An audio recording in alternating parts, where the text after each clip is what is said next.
Gauss-Roland consult pattern EAG standardized operation steps.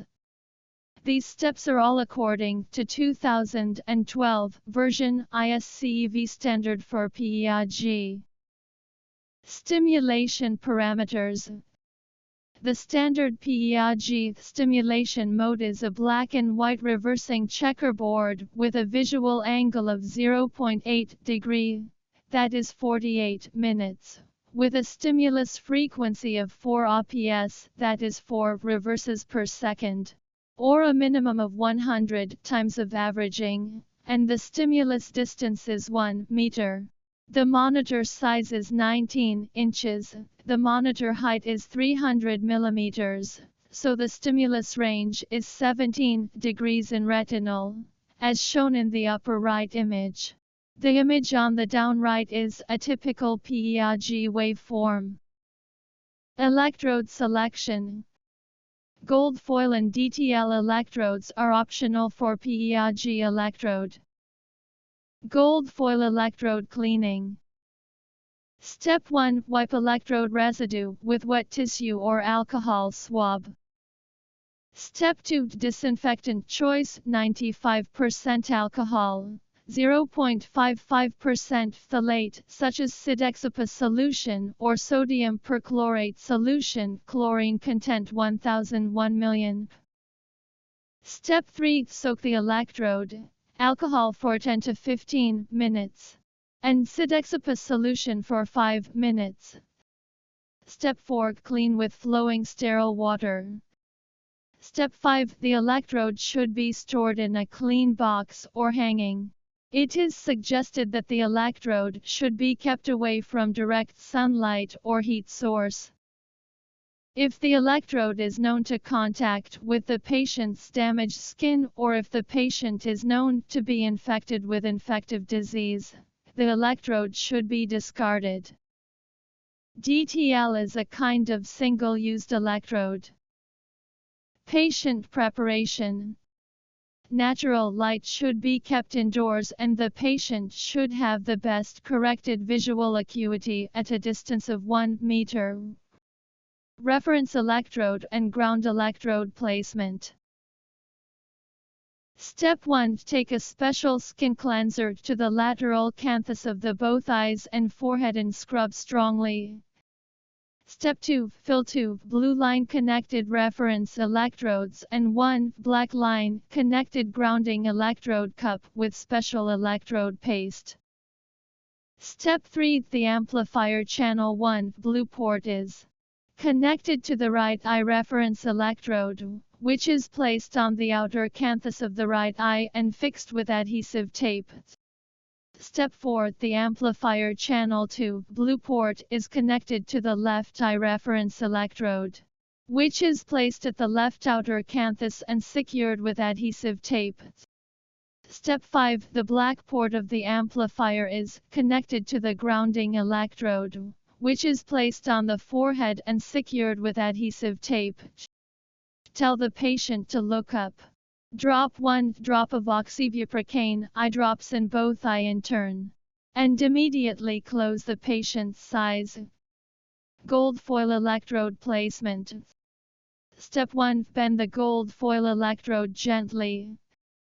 Step 2. Place electrode in the lower eyelid dome. Step 3. Electrode line is fixed with the tape. Binocular electrodes are connected to the respective ports of the amplifier. Paired DTL electrodes placement.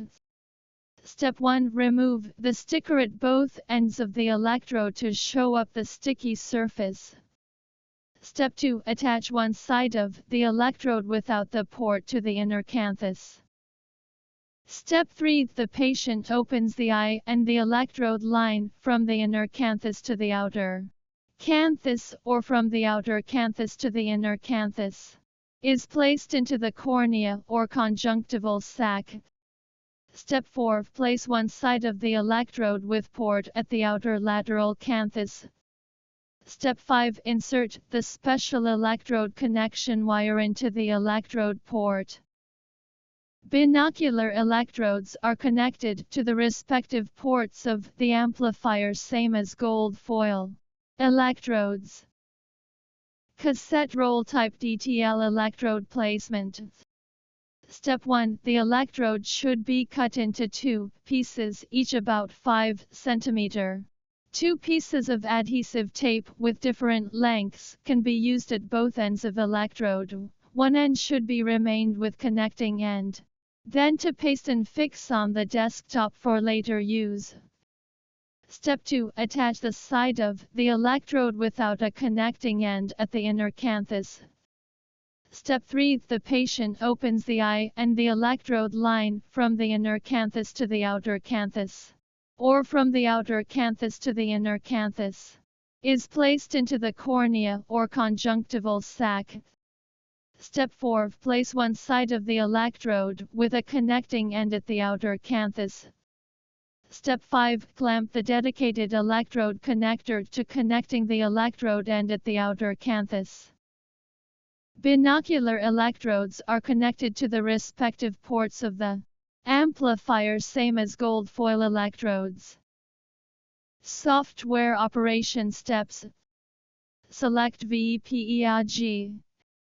Select PEIG.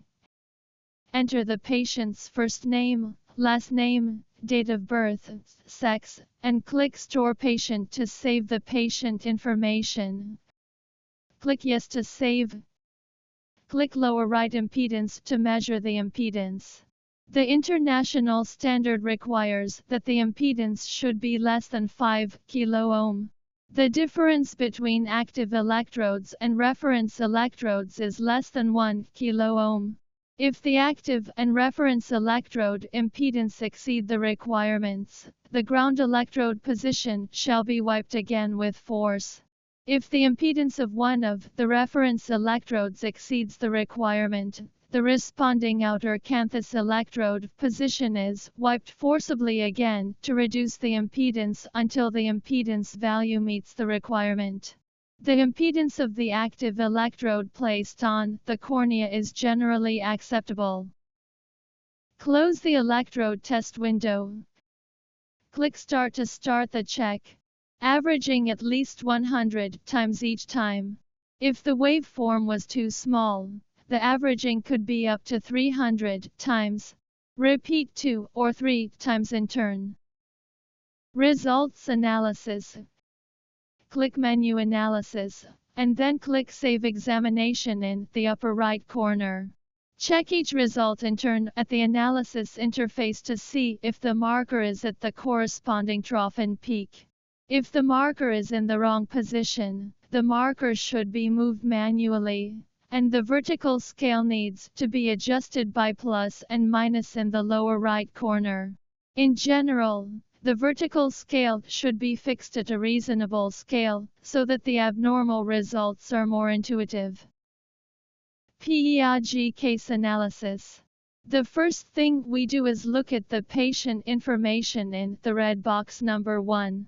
Pay special attention to age. Next, check the number 2 red box, the ratio of the y-axis. This case is 5 microvolt. Since PEIG N95 has an amplitude of about 5 microvolt in adults, it makes sense to use 5 microvolt per div. Third, for example, the No. 3 red box checks the PEIG waveform of both eyes to check whether the marker is in the peak or trough. Fourth and fifth, check the amplitudes of P50 and N95 and compare the results of both eyes with the normal values shown in the table. In this case, the amplitudes of P50 and N95 of the right eye were around 3 microvolt and 5 microvolt respectively, which were in the normal range. The amplitude of P50 and N95 in the left eye was about 3 microvolt. P50 was normal, and N95 was low. Gauche Roland, worth having.